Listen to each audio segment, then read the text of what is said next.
मेरा जो मुझ पर जो केस बनाया गया और जिसके नतीजे में मुझे सजा हुई इलेक्शन से पहले, 2018 के इलेक्शन से पहले अडयाला जेल में मैं और मेरे वालिद हम रहे। पनामा, मशहूर ज़माना जो पनामा केस था, उसमें जिसकी अपील की सुनवाई इस वक्त इस्लामाबाद हाई कोर्ट में हो रही है। तो उस सजा के बाद कुछ ऐसे शॉकिंग हकाइक मेरे सामने आए, कौम के सामने आए। एक सिटिंग जज इस्लामाबाद हाई कोर्ट में, इसी हाई कोर्ट के जज जिसके बाहर मैं अभी खड़ी हूँ, उन्होंने शॉकिंग रेवोल्यूशंस किए, शॉकिंग उन्होंने जो हकाइक हैं वो कौम के सामने रखे। शौकत अजीज सिद्दीकी साहब ने ये स्टेटमेंट दिया ऑन रिकॉर्ड, बाहर से शायद वो खिताब कर रहे थे, उनकी वीडियो है। इसके बाद उन्होंने अपना सुप्रीम जुडिशल काउंसिल में दस्तखत के साथ उन्होंने अपना बयान हल्फी जमा कराया, और वो हकाइक आज मैं कौम के सामने अपने केस के तनाजुर में एक दफ़ा फिर रखना चाहती हूँ।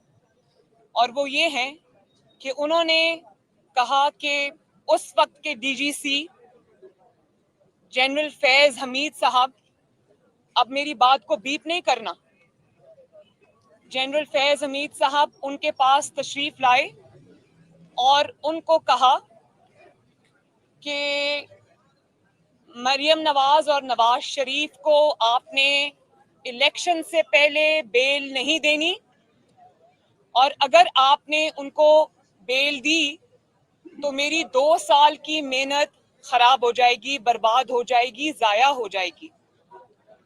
और फिर उनको ये कहा कि अगर उनको सजा हो जाती है, सजा हो जाएगी, तो उन्होंने ये कहा कि आपको कैसे पता है कि सजा हो जाएगी? आपको वर्डिक्ट का पहले से कैसे पता है? खुद चल के उनके घर गए। तो मैं आज ये बात मैंने अपनी दरखास्त में भी लिखी है, और मैंने ये कहा है क्योंकि इससे ये साबित होता है कि मेरा केस जो है वो पॉलिटिकली इंजीनियर्ड है। वो जनरल फैज हमीद साहब ने ना सिर्फ ये कि उस केस को बनाया, उस केस को चलाया, उस केस में सजा दिलवाई जज बशीर के कोर्ट के थ्रू, और फिर उसके बाद यहाँ तक नहीं, उन्होंने इस बात को इंश्योर किया कि कोई ऐसा बेंच ना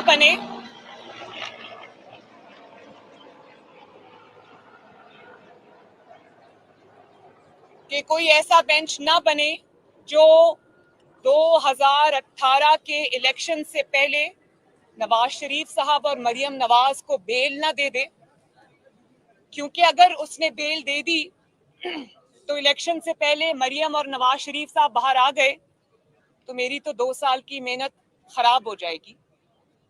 तो अब मैं ये पूछना चाहती हूँ कि वो 2 साल की मेहनत क्या थी?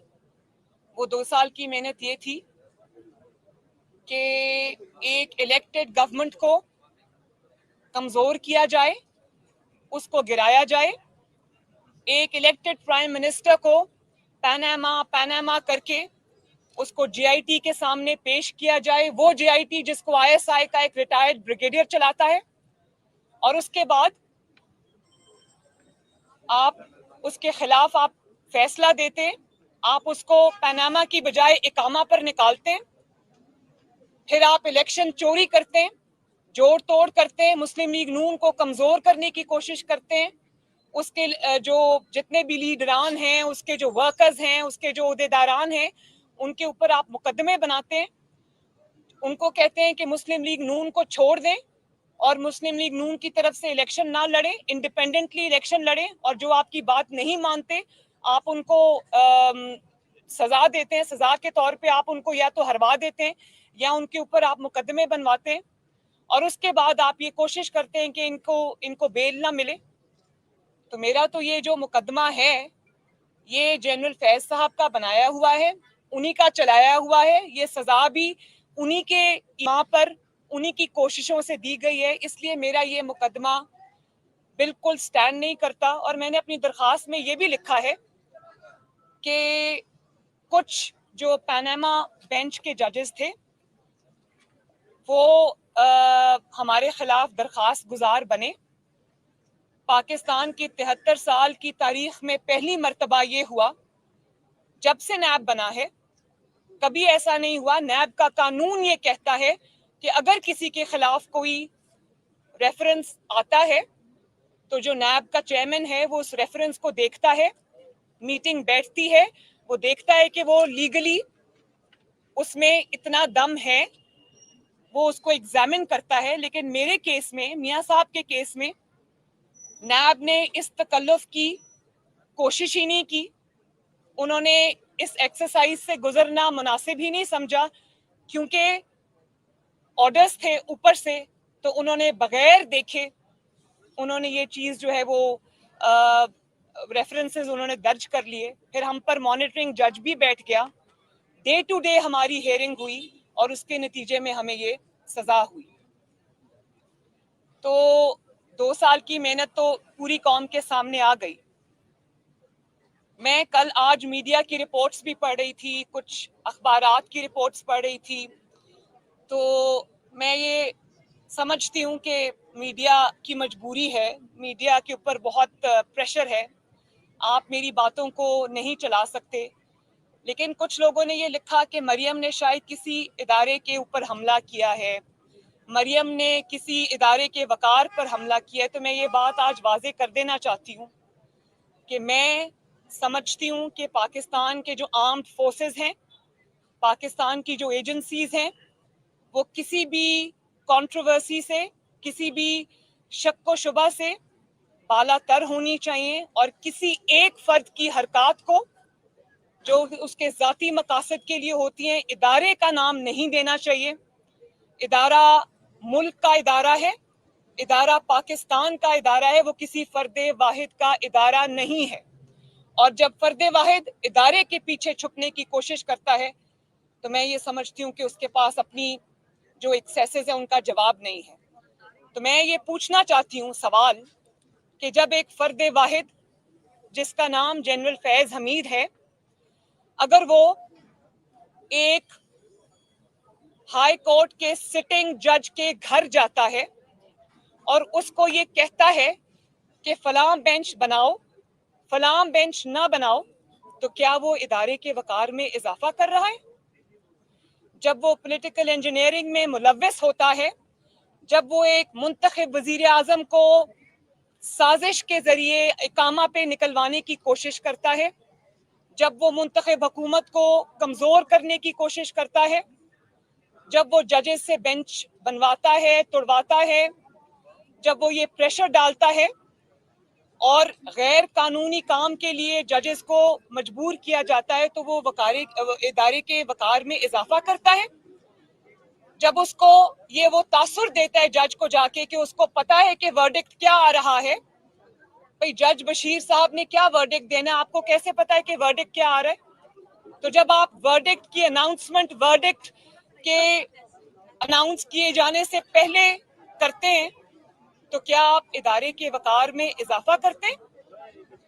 जब आपको जो इस इदारे ने या कौम ने या आपके मुल्क ने या आइन ने आपको जो ओहदा दिया है, जब आप उस ओहदे का गलत इस्तेमाल करते हैं, जब आप अपने जो आइनी कानूनी इख्तियारात हैं, जब आप उनसे तजावज करते हैं और आपके जाती मफाद के लिए करते हैं और आपके किए हुए जो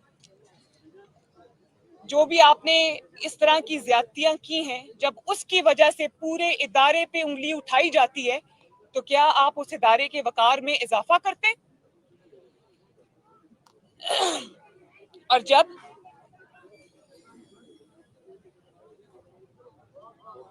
तरक्की करते हुए पाकिस्तान को आप जो है वो अपने जाती मफाद की खातिर अंधेरों में धकेल देते हैं उस 2 साल की मेहनत के नतीजे में, तो क्या आपने ادارے کے وقار میں آپ اضافہ کرتے ہیں. افواج پاکستان جو ہیں وہ ملک کی طاقت ہے, ہماری طاقت ہے, قوم کی طاقت ہے, لیکن اس طاقت کو جب کوئی فرد واحد اپنی ذات کے لیے استعمال کرتا ہے, اپنے ذاتی مفاد کے لیے استعمال کرتا ہے, تو وہ ادارے کی کون سی خدمت کرتا ہے. میں امید کرتی ہوں, اور میں یہ بھی بتا دوں کہ یہ میری ذاتی پٹیشن نہیں ہے, میں ایک بہت چھوٹی سی انسان ہوں, یہ میری ذاتی پٹیشن نہیں ہے, یہ ذاتی اپلیکیشن نہیں ہے, نہ میری ذات کا مقدمہ ہے, یہ اس عدلیہ کا بھی مقدمہ ہے جس کو یہ اس قسم کے کردار جو ہیں سامنے رکھ کے ان کو داغدار کرتے ہیں, ان کو پریشر میں لے کے آتے ہیں, یہ ان کا بھی مقدمہ ہے. اور دیکھیں, ثاقب نثار صاحب ایک مثال ہیں, میں ان کا نام یہاں پر نہیں لینا چاہتی تھی, لیکن کیونکہ اب تاریخ میں یہ باتیں جا رہی ہیں تو یہ بات میں قوم کے سامنے رکھنا چاہتی ہوں کہ ثاقب نثار صاحب سے جو بھی فیصلے لیے گئے دباؤ میں, مجھے نہیں پتا تھا ان پر کیا دباؤ تھے اور کیا ان کی کمزوری تھی جو ان کے ہاتھ میں تھی, لیکن جس طرح سے انہوں نے عدلیہ کا جو وقار ہے, تقدس ہے, اس کو پامال کیا. نواز شریف صاحب کو انہوں نے ایک اس طرح کا ان کے ساتھ وہ کر لیا کہ اس سے ذاتی رنجش کی بو آنے لگی. بار بار جو بھی مقدمہ ہوتا تھا اس میں سزا نواز شریف کو ہوتی تھی, اور ان کو نہ صرف یہ کہ نااہل کیا بلکہ پارٹی صدارت سے ہٹا دیا. تو جب اس قسم کے جو عدلیہ کے اوپر وار ہوتے ہیں تو آج آپ دیکھیں, جنرل فیض صاحب تو نظر نہیں آتے, لیکن ثاقب نثار صاحب پوری دنیا کے لیے آج عبرت کا نشان ہے. وہ آج پبلک پلیسز پہ نہیں جا سکتے, وہ آج کسی کی فوتگی میں, خوشی میں, غمی میں نہیں جا سکتے, کیونکہ ان کو پتہ ہے کہ لوگ ان سے سوال کریں گے. تو اس طرح جب عدلیہ کا چہرہ داغدار کیا جاتا ہے, اب آپ یہ دیکھیں جسٹس کھوسا صاحب, عظمت سعید صاحب, انہوں نے جو باتیں کی, گاڈ فادر کہا, انہوں نے سسیلین مافیا کہا, تو یہ ہمارے چہرے پہ داغ نہیں ہے, یہ داغ جو ہیں یہ ان کے اپنے کردار پہ لگے ہیں. تو یہ پیچھے کون تھا, میں نے آج قوم کے سامنے یہ بات واضح کر دی. تو یہ میڈیا کی بھی جنگ ہے. آپ نے کل میری پٹیشن نہیں چلائی, آپ نے پٹیشن میں سے جو ایسی باتیں تھیں جن کو آپ چلا سکتے تھے آپ نے چلا دی. میں آپ کو قصوروار نہیں کہتی, میں یہ سمجھتی ہوں کہ آپ کے اوپر بہت پریشرز ہیں, اور انہی پریشرز کی میں آج بات کر رہی ہوں. میں یہ چاہتی ہوں کہ یہ پریشرز ہمیشہ کے لیے نہ رہیں. تو یہ جنگ آپ کی بھی ہے, یہ جنگ عدلیہ کے وقار کی بحالی کی بھی ہے, اور یہ جنگ جو ہے یہ وہ جنگ ہے جس کے نتیجے میں اب عدلیہ جو ہے, میں اس کا بھی سمجھتی ہوں کہ یہ ان کا بھی امتحان ہے. اگر یہ عدلیہ چاہتی ہے کہ اسی طرح پریشرز میں یہ فیصلے ان سے لیے جاتے رہیں. میں ابھی سپریم کورٹ کے ججز کا حوالہ دوں گی, ان کی جو میٹنگ میں کورٹ کے رپورٹرز کے تھرو چیزیں باہر آئیں, انہوں نے خود اس پہ تشویش کا اظہار کیا ہے کہ یہ جو پرسیپشن ہے وہ جڑ پکڑ رہا ہے کہ ججز کے اوپر پریشرز ہیں اور ججز پریشرز میں فیصلہ کرتے ہیں. تو اس میں آئین اور ملک میں آئین اور قانون کی حکمرانی نہیں ہوتی, جس میں اس طرح کے پریشرز ایگزرٹ کیے جاتے ہیں, تو اس ملک کا پھر وہی حال ہوتا ہے جو 2 سال کی محنت کے نتیجے میں آج 4 سال بعد پاکستان کا حال ہے. تو 2 سال کی محنت سے پہلے کا ترقی کرتا ہوا پاکستان آپ دیکھ لیں, اور 2 سال کی محنت کے بعد آج کا پاکستان آپ دیکھ لیں, تو آپ کو بالکل ایسا لگے گا کہ پاکستان کسی جنگ سے گزر کے آیا ہے. کرتا ہوا پاکستان اب بالکل تنزلی کرتا ہوا پاکستان ہے, اور اسی 2 سال کی محنت کا نتیجہ ہے کہ پاکستان ملک کے اندر مہنگائی کا شکار ہے اور ملک کے باہر تنہائی اور رسوائی کا شکار ہے. یہ اسی 2 سال کی محنت کا نتیجہ ہے. اور آج میں پوچھنا چاہتی ہوں کہ یہ پنڈورا پیپرز اور یہ جو باقی اتنے بڑے بڑے اسکینڈلز آ رہے ہیں, تو آج کہاں ہے جے آئی ٹی, آج کہاں ہے وہ درخواست گزار, اس کو قوم ڈھونڈ رہی ہے جو جے آئی ٹی جو پاناما سازش کیس کو لے کر گیا تھا, پاناما پیپرز کو لے کر گیا تھا عدالت میں. آج قوم اس درخواست گزار کو ڈھونڈ رہی ہے, اور آج قوم اس جسٹس کھوسا کو بھی ڈھونڈ رہی ہے جنہوں نے عمران خان صاحب کو کہا تھا کہ لائیں درخواست میرے پاس, ہم سنتے ہیں, کیونکہ درخواست کا فیصلہ تو پہلے ہی ہو چکا ہوا تھا. تو آج کہاں ہے وہ جے آئی ٹی جس کو ایک ریٹائرڈ بریگیڈیئر چلاتا تھا. ان کے سامنے وٹنس ہوں, جب میں جے آئی ٹی کے سامنے پیش ہوئی تو مجھ سے سب سوال اس ریٹائرڈ بریگیڈیئر نے کیے, باقی لوگ ڈمی بن کے بیٹھے ہوئے تھے. ना नैब के नुमाइंदे ने कोई सवाल किया, ना बाकियों ने कोई सवाल किया। वो दबे हुए बैठे हुए थे। सब JIT को जो ड्राइव कर रहा था वो रिटायर्ड ब्रिगेडियर था, रिटायर्ड ISI का, और पीछे से जनरल फैज साहब कर रहे थे। तो आज बताएं मुझे, आज कहाँ है वो पैनामा बेंच?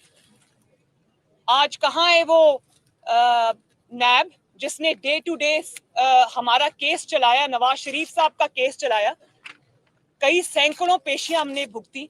तो आज कहाँ है वो सब? आज वो माहौल क्यों नजर नहीं आ रहा? जब आपसे सवाल होता है तो आप ये कहते हैं कि मैं हिसाब नहीं दे सकता क्योंकि अपने जो दिए गए तोहफे हैं उनका हिसाब नहीं दे सकता क्योंकि गैर मुल्की सरबराह नाराज होते हैं। भैया आप गैर मुल्की सरबराहों को छोड़ दें, वो नाराज होते हैं, कम से कम ये तो बता दें कि आपने कौन से तोहफे लेके जेब में डाले। और आज जब आपके सामने इतने बड़े बड़े स्कैंडल्स आए हैं तो आप मुझे ये बताएं कि वो स्कैंडल्स जो हैं उसके लिए आपने अपने जो कौन सा वो है जिसको इन्होंने टास्क दिया अकाउंटेबिलिटी का, इंस्पेक्शन कमीशन, जिस इंस्पेक्शन कमीशन को आप खुद चला रहे, वो इंस्पेक्शन कमीशन आपकी ATMs के बारे में क्या तहकीकात करेगा? तो आज वो मेहनत हमें कहीं नजर नहीं आ रही। और जब इमरान खान साहब ये कहते थे हमें, हम सुन सुन के कान पक गए कि नवाज शरीफ अंपायर को साथ मिला के खेलता है। मेरी इस दरखास्त के जरिए आज कौम पर वाजे हो गया कि इमरान खान साहब ने अंपायर को साथ मिलाकर मुंतखब हुकूमत को गिराया, उसके खिलाफ साजिश की। पहले हम उसको भी 2014 से वो शुरू हुए धरनों से जो बात शुरू हुई, और उसके बाद आज तक वो अंपायर को साथ मिला के खेलते हैं और उस अंपायर का नाम है जनरल फैज हमीद। तो मुझे इन बातों का जवाब चाहिए।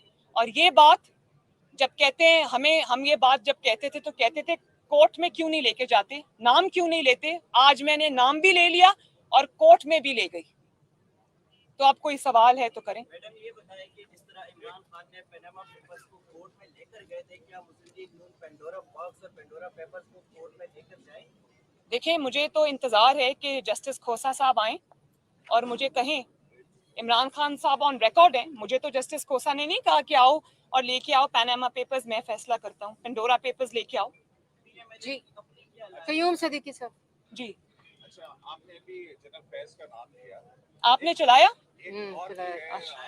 चल आप कोर्ट में तो आई हैं, क्या आप कमर जावेद बाजवा साहब को ये तमाम चीजें लिख के भिजवाएंगी कि आपका एक ऑफिसर इस तरह डेमोक्रेसी के खिलाफ मैनिपुलेट करके और साजिश करता है?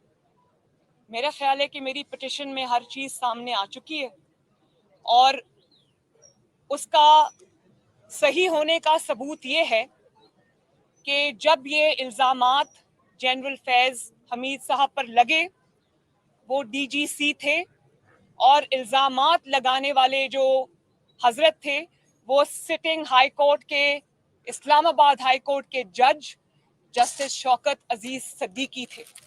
और जिस शख्स के बारे में वो इल्ज़ामात लगे वो शख्स इस पाकिस्तान का 3 दफा का मुंतखब वजीर आजम था और इस पाकिस्तान की सबसे बड़ी पार्टी का आज भी सरबराह है। तो ये कोई नॉन सीरियस एलिगेशंस नहीं थे, ये कोई ऐसी बात नहीं थी जिसको कार्पेट के नीचे स्वीप कर दिया जाता या जिस पे आंखें बंद कर दी जाती। मैं ये समझती हूँ कि अगर इन इल्ज़ामात में सच्चाई ना होती तो आज तक न सिर्फ ये कि उसकी तरदीद आ चुकी होती बल्कि पूरी कौम तरदीद को सुन भी लेती। तो तब भी तरदीद नहीं की गई क्योंकि वो बात सच थी। आज भी 3 साल गुजरने के बावजूद उसकी तरदीद नहीं हो सकी। तो क्योंकि एलिगेशंस इररिफ्यूटेबल हैं, हकायक कौम के सामने हैं, गवाहियां कौम के सामने हैं, और मैं ये भी उम्मीद करती हूँ कि इस अदालत से जिसके आगे मैंने ये पिटिशन रखी है या ये एप्लीकेशन रखी है, मुझे इंसाफ मिलेगा। और हर इंसाफ जो है वो कहते हैं कि ना सिर्फ होना चाहिए बल्कि होते हुए नजर भी आना चाहिए।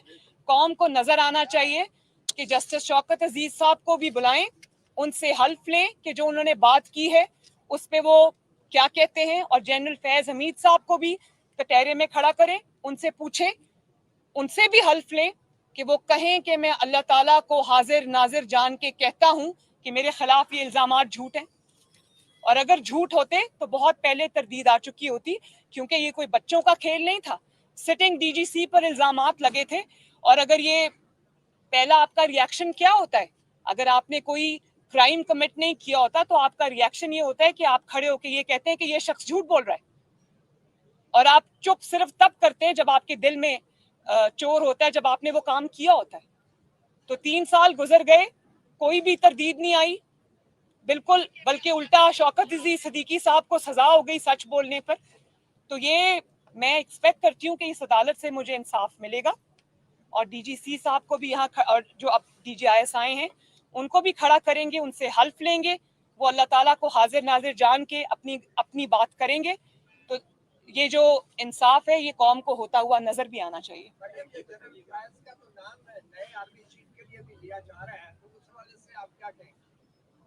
देखें, ये बहुत कबल अज़ वक्त बात है। जो शख्स इस किस्म की कार्रवाइयों में मुलव्वस रहा हो उसका एहतसाब होना चाहिए, उसको बल्कि इतने बड़ी बड़ी उनकी ग्लेयरिंग चीज़ें शायद 73 साल की तारीख में कभी नहीं मिलती, तो अब तो उनका एहतसाब होना चाहिए। ये इस किस्म के शख्स को कोई और ओहदा दे देना, और वो भी इतना इम्पोर्टेंट ओहदा देना, ये मैं समझती हूँ कि ये कौम के मुंह पे तमाचा है, आइन और कानून की हुकूमत के मुंह पे तमाचा है। आप करने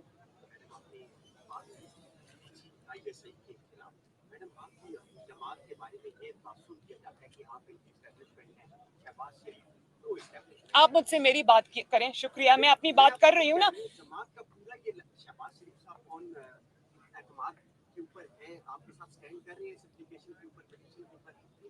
आप मुझसे थैंक यू, ये जमात की बात नहीं है, ये मेरी पिटिशन की बात है जो मेरी ज़ात और नवाज शरीफ साहब से रिलेटेड है, और नवाज शरीफ साहब और मैं समझते हैं कि ये बात बिल्कुल सच है, और ये हमारी अपना जंग है, हमारी अपना केस है, हम लड़ रहे हैं ना, जमात को बीच में ना लाएं। आपने शौकत सिद्दीकी साहब के बयान को बनाया है अपनी एप्लीकेशन में, ये सिर्फ आपके पास ये बयान ही है या कुछ वीडियोस थी, जो जैसे इसहाक डार साहब दरिया के पार बैठ के कह रहे हैं कि मेरे पास ऐसी वीडियोस हैं जो धमाकेदार हैं, और आज आपने जो बयान किया, आपने आज से कुछ अर्से पहले कहा था कि आर या पार की सिचुएशन पे मैं जा रही हूँ, क्या आर या पार आज हो गया, या कोई इसके बाद भी कोई ट्रेलर आना, या ये सिर्फ ट्रेलर है कोई?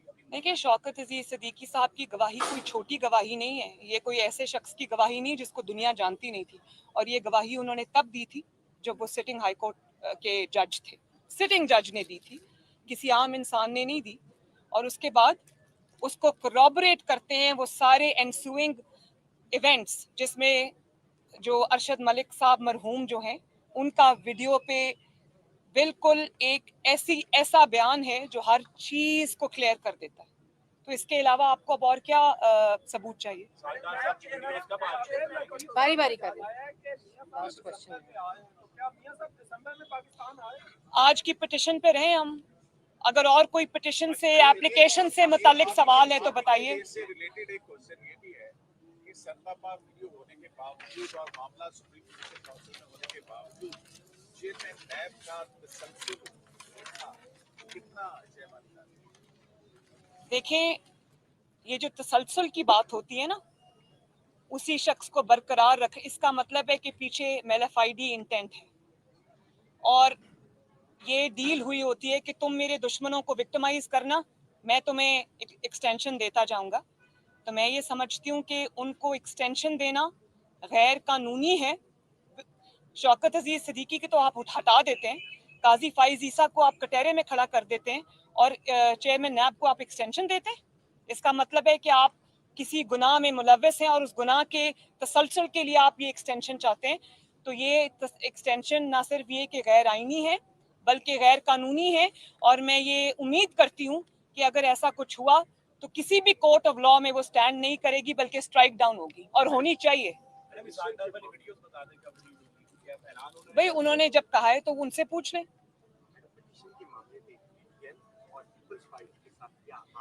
थैंक यू वेरी मच जी, सवाल खत्म हो गए आपके। थैंक